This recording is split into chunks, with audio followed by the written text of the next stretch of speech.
யோசிச்சு பாருங்க, ஒரே ஒரு தேதி, ஆனா பல நூற்றாண்டுகள், உலகத்தையே புரட்டி போட்ட சில கணித மேதைகள். வாங்க, கணித வரலாற்றுல ரொம்பவே ஆச்சரியமான ஒரு நாளுக்குள்ள நாம ஒரு பயணம் போவோம். ஏப்ரல் 1. நீங்க நினைக்கிற மாதிரி இது முட்டாள்கள் தினம் மட்டும் இல்ல. கணித வரலாற்றுல இது ரொம்பவே முக்கியமான ஒரு நாள். ஏன் தெரியுமா? ஏன்னா இதே நாள்ல வேற வேற நூற்றாண்டுகள்ல வேற வேற நாடுகள்ல சில மாபெரும் மூளைகள் நம்ம உலகத்தோட போக்கியே மாத்தி அமைச்சிருக்காங்க. வாங்க, அவங்கள ஒவ்வொருத்தரா போய் பார்க்கலாம். சோ இதுதான் நம்மளோட டைம்லைன். பாருங்க, இந்த காலக்கோட்ல இருக்கிற ஒவ்வொரு புள்ளியும் ஒரு பெரிய கதையோட ஆரம்பம். சரி, முதல் கதைக்குள்ள போலாமா? நம்மளோட முதல் ஹீரோயின் சோஃபி ஜெமைன். இவங்க உண்மையிலே ஒரு புரட்சிகரமான சிந்தனையாளர். தனக்கு முன்னாடி இருந்த அத்தனை தடைகளையும் உடைச்சு கணித உலகத்தோட கதவுகளையே திறந்து வச்ச ஒரு துணிச்சலான பெண்ணோட கதை இது. எப்பவாச்சும் யோசிச்சு பார்த்திருக்கீங்களா? பெரிய பெரிய உயரமான பில்டிங் இல்லனா நீளமான பாலம்லாம் பலமான காத்துல லேசா ஆடும்ல, ஆனா உடையாம அப்படியே நிக்குது. அது எப்படி? அந்த அதிசயத்துக்கு பின்னாடி ஒரு பெரிய கணித ரகசியமே இருக்கு. அதுக்கு பதில் எங்க ஆரம்பிக்குதுன்னா, ஏப்ரல் 1, 1776ல தான். அன்னைக்குதான் சோஃபி ஜெர்மைன்னு ஒரு புரட்சி மனப்பான்மை கொண்ட கணித மேதை பிறந்தாங்க.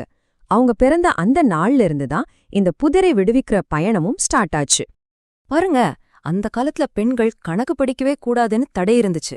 ஆனா சோஃபி ஜெர்மைன் அதையெல்லாம் கண்டுக்காம தைரியமா ஒரு பெரிய கணித போட்டியில கலந்துக்கிட்டாங்க. அதிர்ற ஒரு மெட்டல் பிளேட் மேல மணல போட்டா அது ரொம்ப அழகான டிசைன் உருவாக்கும். அது ஏன் அப்படி வருதுன்னு விளக்க ஒரு தியரியை அவங்க உருவாக்குனாங்க. பொருட்களோட இந்த நெகிழ்வுத்தன்மை, அதாவது எலாஸ்டிசிட்டி பத்தின அவங்களோட இந்த அடிப்படை கண்டுபிடிப்பு தான் இன்னைக்கு நாம பாக்குற பெரிய பெரிய பில்டிங்லாம் இவ்ளோ பாதுகாப்பா நிக்கிறதுக்கு ஒரு முக்கியமான காரணம்.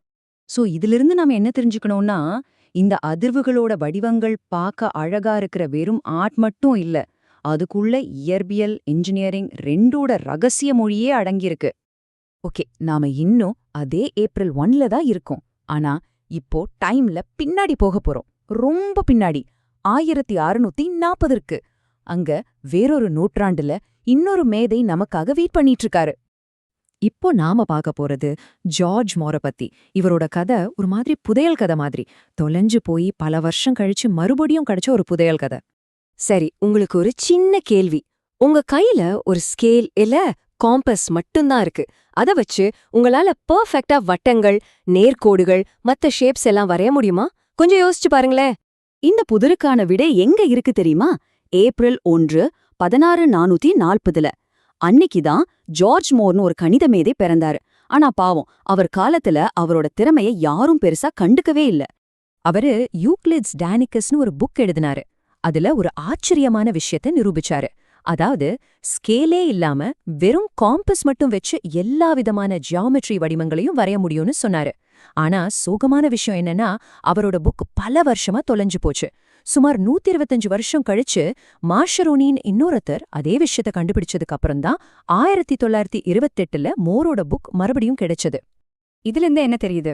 ஒரு நல்ல ஐடியா மறுபடியும் கண்டுபிடிக்கப்படுறதுக்காக காத்துட்டு இருந்துச்சுன்னா அது இன்னிக்கும் தொலைஞ்சு போகாது. மறுபடியும் நாம ஏப்ரல் 1க்கு வந்தாச்சு. ஆனா இப்போ ஒரு பெரிய ஜம்ப். 255 வருஷம் முன்னாடி போறோம், 1895க்கு. இப்போ வேற நாடு, அதை விட பெரிய ஒரு ஐடியா. அடுத்து நாம மீட் பண்ண போறது அலெக் ஐட்கனே. இவர ஒரு ஹியூமன் கால்குலேட்டர்னு கூட சொல்லலாம். நம்பர்ஸை இவர் பார்த்த விதமே ரொம்ப ஸ்பெஷல். நீங்க கால்குலேட்டர்ல டைப் பண்றத விட வேகமா மனசுக்குள்ளேயே பெரிய பெரிய கணக்கெல்லாம் போடுற ஆளை பாத்திருக்கீங்களா? யோசிச்சு பாருங்க, அப்படி ஒரு பவர் இருந்தா எப்படி இருக்கும். அப்படியே ஒருத்தர் தான் அலெக் ஐட்கின், மென்டல் மேத்ஸோட மாஸ்டர். ஆச்சரியமா இருக்குல்ல? அவரும் பிறந்ததே ஏப்ரல் 1, 1895ல தான். அவரு மனசுக்குள்ள கணக்கு போடுறதுல கில்லாடிதான். ஆனா அவரோட உண்மையான ஜீனியஸ் அது இல்ல. பதில்களை எப்படி வேகமா கண்டுபிடிக்கிறதுன்னு ஒரு மெத்தட் கண்டுபிடிச்சார் பாருங்க, அதுதான். அதாவது ஒரு பெரிய கணக்கோட பதில முழுசா போட்டு முடிக்கிறதுக்கு முன்னாடியே அதோட விடை கிட்டத்தட்ட என்னவா இருக்கும்னு கணிக்க ஒரு வழிய கண்டுபிடிச்சாரு. சீக்கிரமா ஆன்சரை கண்டுபிடிக்கிறதுங்கிற இந்த ஐடியா தான் இன்னைக்கு நம்ம கம்ப்யூட்டர் அல்காரிதம்ஸ்லாம் சிக்கலான பிரச்சனைகளை இவ்வளவு வேகமா தீர்க்கறதுக்கு அடிப்படை. இது நமக்கு என்ன சொல்லுதுன்னா, கரெக்டான பேட்டர்னை கண்டுபிடிச்சிட்டா நம்ம மூளைதான் உலகத்திலே பவர்ஃபுல்லான ப்ராசஸர். சரி, நம்ம டைம் லைன்ல கடைசி புள்ளிக்கு வந்துட்டோம். இவரும் கணித உலகத்துல ஒரு மிகப்பெரிய சக்தி. ஒரு பெர்ஃபெக்டான கிரிமினல் மாஸ்டர் மைண்டா இருக்க. குற்ற உலகின் நெப்போலியன் அப்படின்னு பேர் வாங்க என்ன தகுதி வேணும்? அதுக்கு எந்த அளவுக்கு ஷார்ப்பான ஒரு புத்திசாலித்தனம் தேவைப்படும்?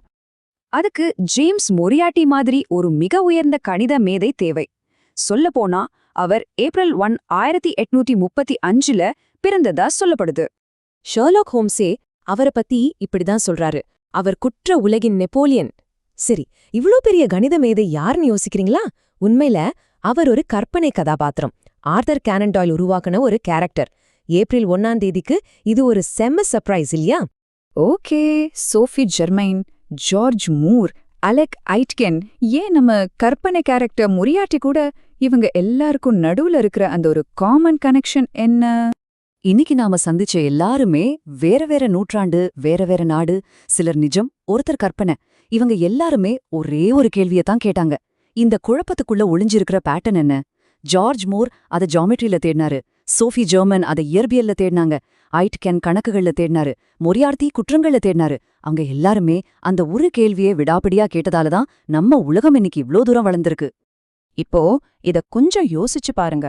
நாம கூட கவனிக்காம இருக்கிற ஏதோ ஒரு ஆச்சரியமான நாள்ல பிறந்த என்னென்ன மறைக்கப்பட்ட பேட்டர்ன்ஸ் நம்மள சுத்தி இப்போ இருக்கலாம். அடுத்த முறை சந்திப்போம்.